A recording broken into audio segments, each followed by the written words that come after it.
Bien, hola mis queridos estudiantes de quinto año. Hoy vamos a continuar con la clase de Ciencia de la Tierra, que llevamos tiempo sin ver Ciencia de la Tierra, con el tema de tiempo geológico terrestre, que es otra manera de hablar de las épocas geológicas de la Tierra, porque la Tierra ha visto muchas épocas geológicas diferentes, desde el inicio del tiempo allá, 5.000 años en el pasado, cuando se estaban formando las primeras nebulosas, cuando se estaba formando, cuando se había terminado de formar básicamente el sistema solar y se estructuró nuestro planeta. Pero todos sabemos que en ese momento nuestro planeta era una bola de lava, con rocas terminando de colocarse en sus lugares, fuerzas gravitatorias terribles, vulcanismo, tormentas y todo lo demás. Bien, eh, estudiando la geología de la Tierra hemos podido determinar en qué momento empieza todo esto. Si empieza eh, aproximadamente desde esos 5.000 hasta nuestro periodo más actual, que es la época reciente. Entonces el tiempo geológico de nuestro planeta se estructura en cuatro estructuras temporales fundamentales: los eones, las eras, los periodos y las épocas. Un eón tiene eras, las eras tienen periodos y los periodos tienen épocas. Nuestro primer eón es el eón precámbrico. Esto sucede desde los 4.600 millones de años en el pasado hacia los 545 millones de años en el pasado. O sea, un eón dura aproximadamente 4.000 años. En el eón precámbrico podemos ver lo que es el prearqueano, el arqueano y el proterozoico, que básicamente nos habla de que el eón precámbrico empieza con todas estas dificultades de nuestro planeta y termina con el nacimiento de las primeras formas de vida. De aquí viene la palabra proterozoico, o sea, proto-zo, primera forma de vida. En el precámbrico se forman también los océanos. Ahí empieza pues básicamente a inundarse nuestro planeta de agua, y en esos océanos nacen las primeras algas que empiezan a llenar nuestro planeta de oxígeno. Al mismo tiempo, toda esta lava se deposita bajo tierra, creando los primeros depósitos minerales de todo nuestro planeta, y mucha de ella se estructura para formar las primeras estructuras continentales, llamadas los escudos.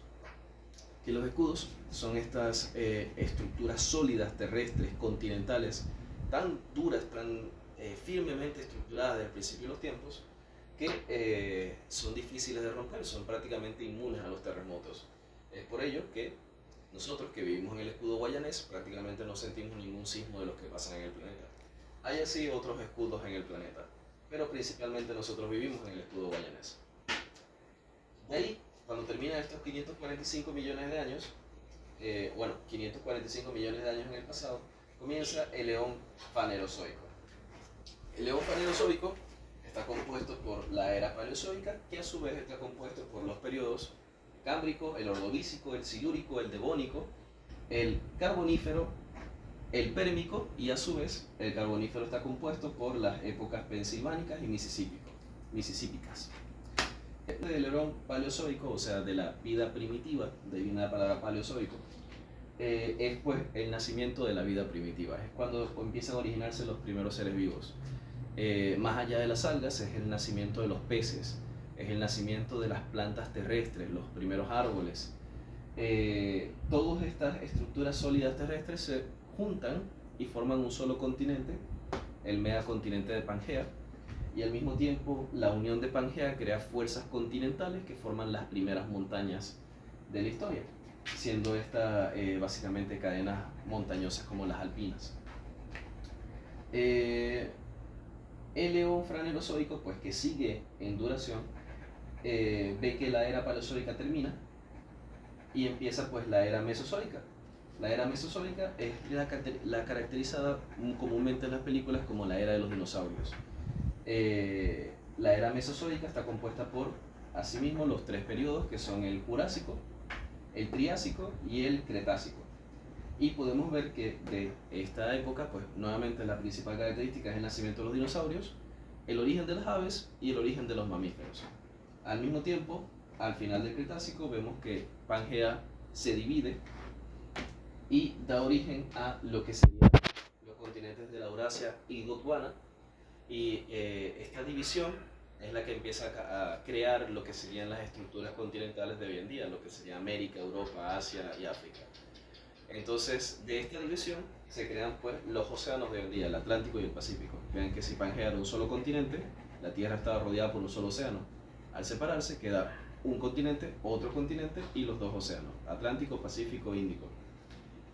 Al mismo tiempo, las presiones de todos estos nuevos continentes están cambiando de forma, ajustándose y todo lo demás, crearían lo que son terminarían de formar las cordilleras de los Alpes, y al mismo tiempo se formaría la cordillera de los Andes, las cordilleras del Himalaya, diferentes cordilleras montañosas a lo largo del planeta. El Cretácico termina con la muerte de los dinosaurios, comienza la era de los mamíferos.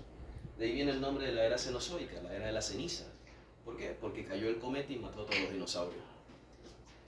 La era cenozoica está dividida en sus diferentes periodos, que son el paleógeno y el neógeno, que juntos se combinan para llamarlo el terciario, y de ahí pasamos al cuaternario, que está conformado por el Pleistoceno y la época reciente. El terciario pues ve diferentes épocas en las que los seres vivos van cambiando, siendo ellas el Paleoceno, el Eoceno, el Oligoceno, el Mioceno y el Plioceno, y duran hasta aproximadamente 5 millones de años en el pasado. Y de ahí nos movemos al cuaternario. El cuaternario es la época básicamente que ve el nacimiento de los humanos.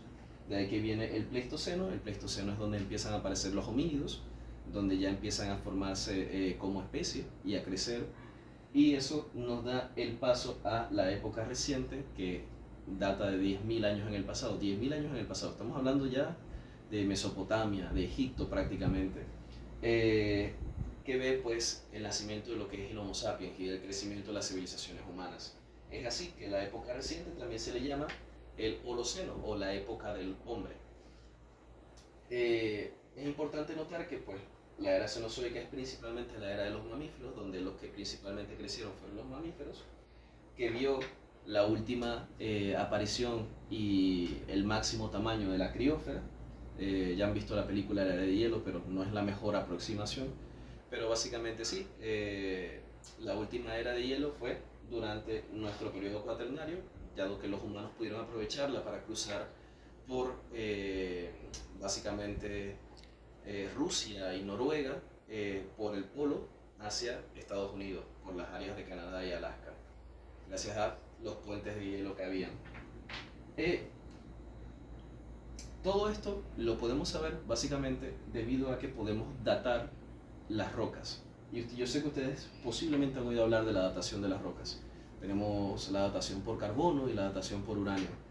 Y todo eso lo podemos saber básicamente en el sentido de que cuando se formó la Tierra había muchísimos elementos, todos los elementos de la tabla periódica, posiblemente tal vez algunos más por las increíbles fuerzas de ese momento. Pero lo interesante de todo esto es que si ustedes piensan en la tabla periódica por un momento, sabrán que todos los elementos de la parte de abajo son elementos radiactivos. ¿Y qué pasa con las cosas radiactivas? Se descomponen, ¿no? Entonces, se hicieron estudios químicos para medir el tiempo que tardaba algo radiactivo en descomponerse y en qué se descomponía. Todos los elementos radiactivos se van descomponiendo, subiendo por la tabla periódica porque van perdiendo protones, y van subiendo, perdiendo su numerito, perdiendo numerito, perdiendo numerito, hasta que llegan al plomo. El plomo es el elemento no radioactivo más estable que existe. Entonces, mientras todos estos elementos radioactivos se descomponían, eventualmente se iban transformando en plomo.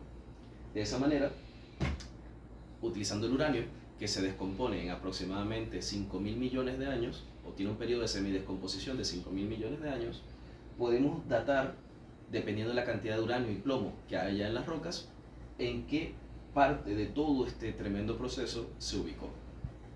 Y de la misma manera lo podemos hacer con los seres vivos, porque podemos datar rocas con uranio y los seres vivos con carbono. Porque el nitrógeno 14, cuando le pegan los isótopos de la radiación solar, muta y se transforma en carbono 14, que es radioactivo. Cuando reacciona con el oxígeno se forma dióxido de carbono, y los seres vivos inhalamos dióxido de carbono y lo guardamos dentro de nosotros, y también las plantas, en cierta forma. El resultado de todo esto es que todos los seres vivos pueden ser datados por carbono y las rocas por uranio. Y eso nos permite determinar en qué era, época, periodo, eón, se ubicó cualquier forma de vida que encontremos o cualquier roca que encontremos. Gracias.